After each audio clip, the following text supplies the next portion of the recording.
Imagine telling someone in 2016 that one of the most compelling and ambitious games of the decade would be about walking. And not just any walking.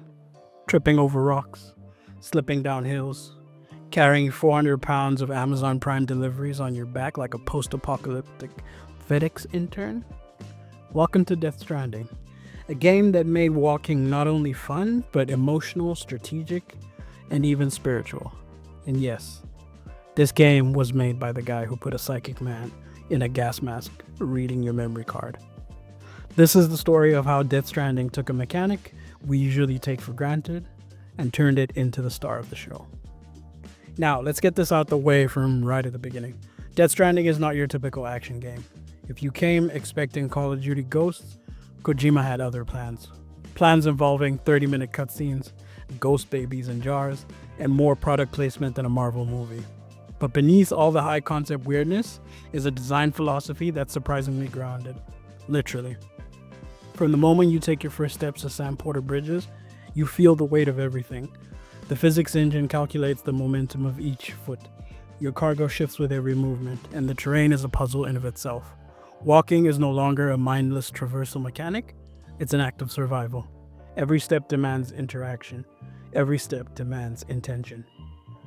You're not running and gunning here. You're planning a route, scanning terrain, and praying to Kojima-sama that you don't slip on a wet rock and send 40 kgs of monster energy tumbling into a ravine. Now again, this isn't just walking, it's tactical hiking. And you start to feel the real connection to the land because when the terrain can end your mission, you have to learn to respect it. Now, in most games, movement is either a vehicle for violence or something to skip entirely via fast travel. Death Stranding says, nah, you're gonna feel this journey, every single inch of it. There's a hidden beauty in how weight is handled in this game. Your cargo load isn't just an inventory, it's a storytelling device. Are you delivering medicine to a sick outpost? Or just hauling cosplay gear to a hermit in a bunker who really loves old movies? The more you carry, the more you invest in the trip. And with the weight comes risk. Will you overpack and risk tripping over like a Jenga tower with legs? Or pack light and risk having to return later? It becomes an elegant game of balance, both literally and emotionally. When you do fall, and you will fall, trust me, you will fall. You're not just losing resources, you're breaking promises. You're failing the people who depend on you. It's like when Amazon says your package is arriving by 8 p.m. and it doesn't. You don't hate the delivery guy, but you feel something.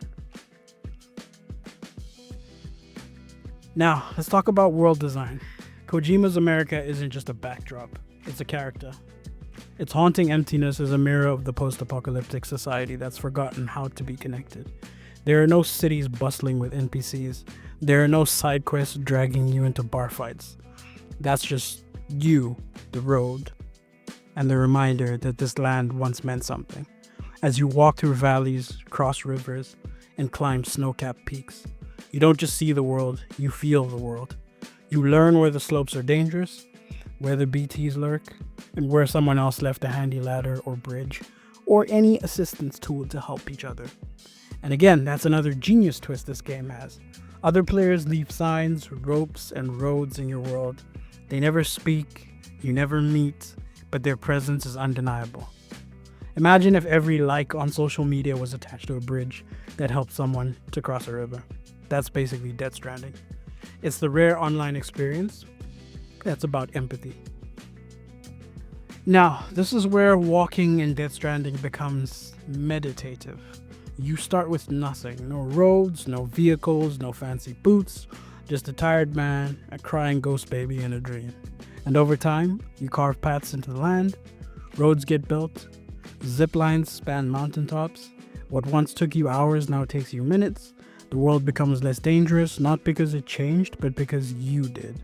It's a loop of struggle, adaptation, mastery. That feeling when you finally glide across a once impossible route on a zipline, that's dopamine. That's reward. That's the journey earned. It's like Dark Souls, but instead of getting good in combat, you're getting good in logistics. Now, Kojima just didn't make walking fun. He made it symbolic, if it were. He turned travel into a metaphor for connection. You're not just reconnecting America, you're reconnecting yourself to the very idea of human effort. And again, in a world where instant gratification is king, Death Stranding dares to say, what if the journey mattered more than the destination? It's part walking simulator, part meditation, part Amazon simulator, part acid trip. It's also probably the only game where you can take a break, pee off a cliff, and then continue your spiritual hike with the ghost baby cheering you on. 10 out of 10. Now here's the real miracle. Death Stranding works despite sounding like a parody. The game somehow convinced millions of players that carrying packages was fun. How? Because it taps into something primal, something we forgot games could do. Make you feel connected through effort. Where most open worlds are overloaded with objectives, this one is kind of stripped down. There's no map clutter, no enemy camps to clear, no loot to grind, just one goal, get from point A to point B, without dying, without crying, or without losing your Dorito sponsorship. Now, is it weird that there's so much product placement in this game? Yes. But is it peak Kojima? Absolutely. Does it matter? Not when you're building emotional highways out of walking paths. So again, how did Death Stranding make walking fun?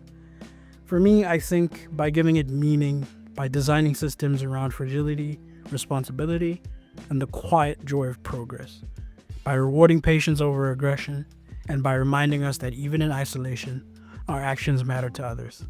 Kojima didn't just reinvent walking in games. He reminded us why we walk at all, to go somewhere, to connect, and to make the path easier for the next person behind us. And yeah, sometimes we walk to deliver a pizza to a bunker hermit who wants it hot and fresh. Because even in the apocalypse, some things never change. Now again, if you enjoyed this little stroll through the strange, beautiful world of Death Stranding, give this video a like, share it with your fellow porters, and if you've got a favorite walking moment or the weirdest delivery you made in the game, drop it in the comments below. Again, until next time, keep walking. As always, thank you guys for tuning in. I hope you enjoyed this little video essay of mine. I am trying to churn out the quicker, shorter video essays. They're not as, in-depth as some of the longer topics that I do, but I've enjoyed tackling some of these topics with some of the games that I've enjoyed over the years, so I'm going to keep doing many of them as I can. I do have another Mafia on plan. I think that's going to come out before this Death Stranding one, but I do have this Death Stranding one scheduled to come out either before or after Death Stranding 2 on the beach releases, so we'll see how that goes. But yeah, as always, stay safe, stay healthy, stay dangerous, stay blessed, and peace out.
A lot more video essays and stuff, but in the meantime, right now, my monitor, because I'm used to my camera being on my monitor, but I moved the camera. Stop right there!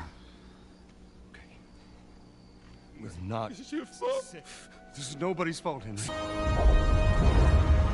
If you're really into some nature shit, on weekends you can always